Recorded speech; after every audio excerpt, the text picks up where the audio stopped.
Hey guys, welcome to M9 Prime Gaming, and I'm here to talk about a hidden gem that just came to PS Plus Extra in the month of September. I don't know how long it's going to be here, but it came with the same package as the Plucky Squire, which everyone was raving about. But I was going through all the new games, and this one caught my eye. It's called Road 96, and I was like, what is that? I looked it up, and it's got pretty good reviews. It's got about an high 70s, low 80s, which is pretty good for a Metacritic score.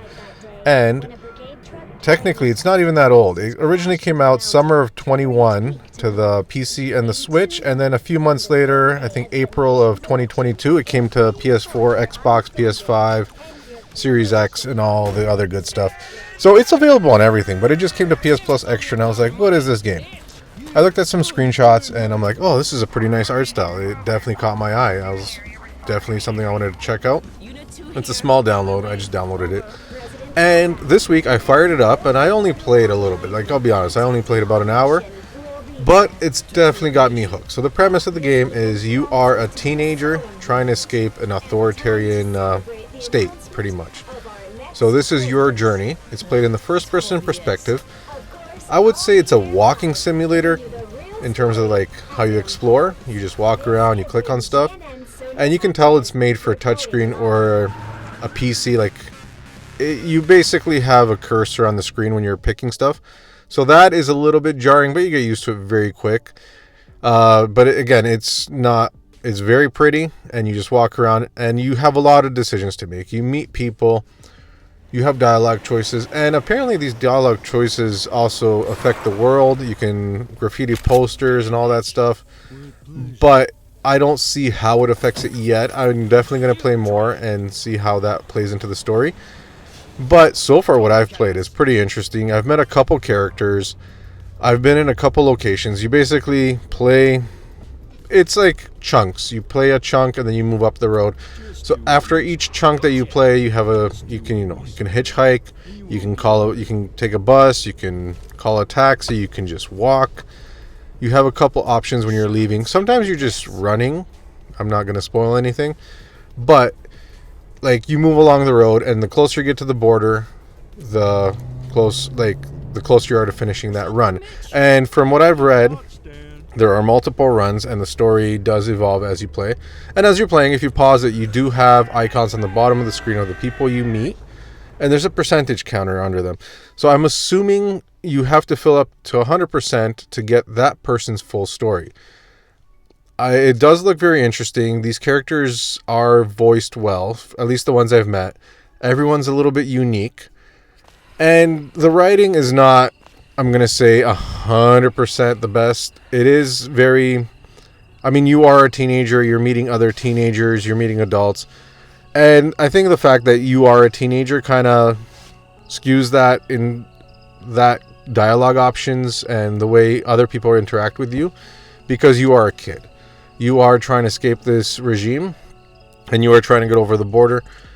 But again, it's so far it's very interesting. The locales are pretty good. They're not big spaces. You can explore them within a couple minutes and get everything. But it's clever. Like, in the first location, you walk around. It's a trailer park that, at least that's the first location after the initial car ride. And you are basically walking around and exploring. You have to find a place to sleep. You have to eat. You do have to pretty much take care of yourself. You have a little I would say a health meter at the top, but it takes into account your if you eat, you fill it up. If you sleep, you fill it up. So it's kind of like a survival meter, I would call it.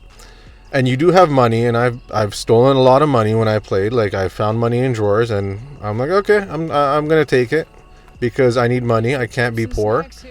You need money to buy stuff and to take the bus and to take a taxi. It all costs money. So if you don't have money, you are locked out of options. But I'm sure I am hurting somebody somewhere. Though in one section of the game I played, they kind of encourage you to take the money. So I don't know if that's going to play into it. Anyhow, in this first area, it's like a trailer park. So you can sleep outside. You can rent a trailer. There's a $25 trailer and a $45 trailer. I slept outside personally because I was like, okay, this is my first run. I'm going to save my money. Maybe I need it at the end to bribe somebody. And that worked out fine. But there is a locked door with the keypad, and you can guess the lock code. But I was walking around, and I went and I was looking at the owner of the trailer park. On his desk, there's a little post-it note. There's a code on it. I think it's 4116 or 4166. Either way, there's a post-it note on his desk with a code.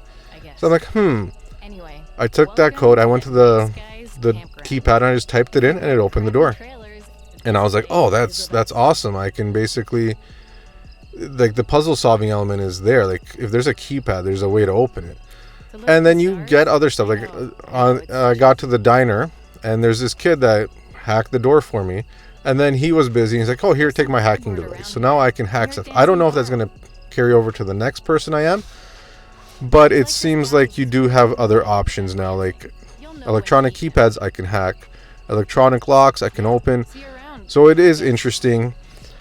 The graphics really do make this game shine. Like, I think the graphics are amazing looking. Like, it's very cartoony but gritty at the same time. And, like, I would say this is gonna be a quick game. Like, you could probably do one whole run in a little bit over an hour, depending how much you're exploring.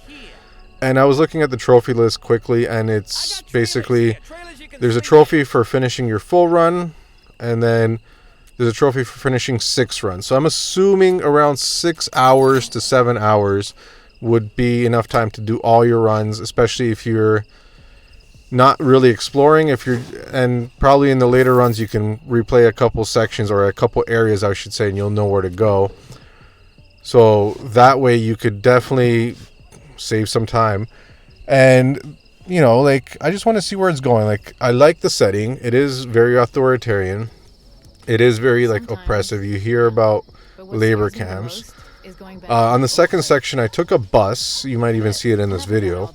And there's a cop with an arrested teenager in the bus. And then you can kind of take her side, or you could be a rebel. And then, it gets pretty dicey. I was surprised where the story went.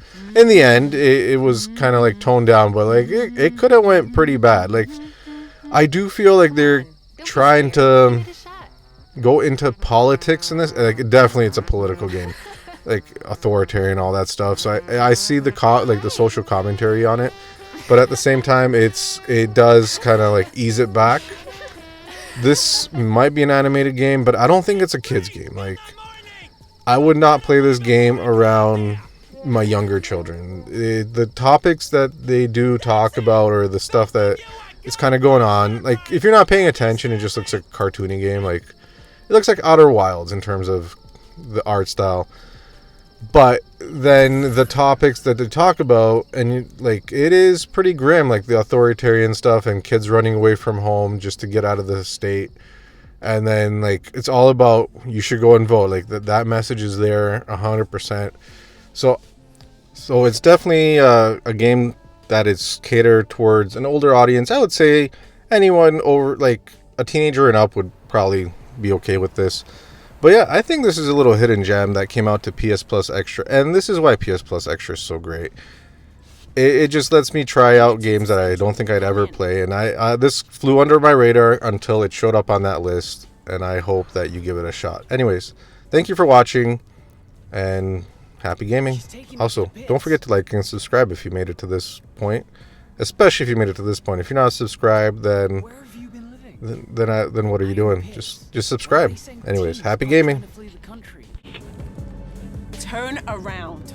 And you, stay out of this. Kid, what did I say? Mind your own business. They're gonna send me to the pits to mine. I'll never see my family again.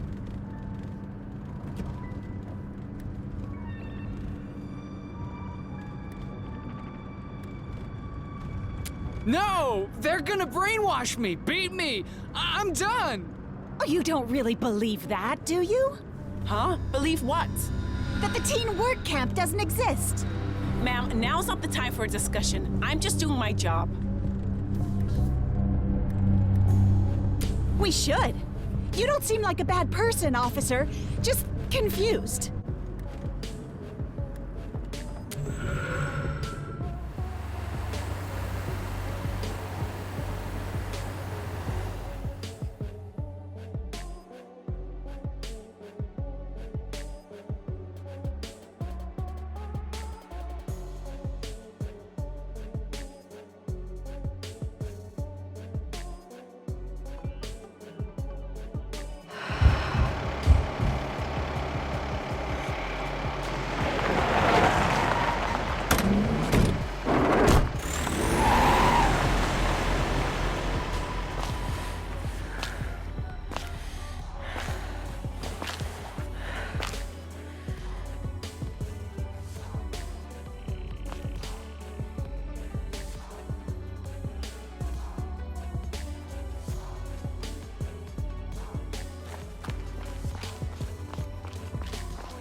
Me too.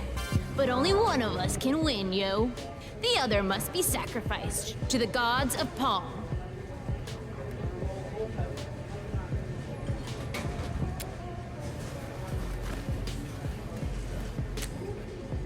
First to 3 wins.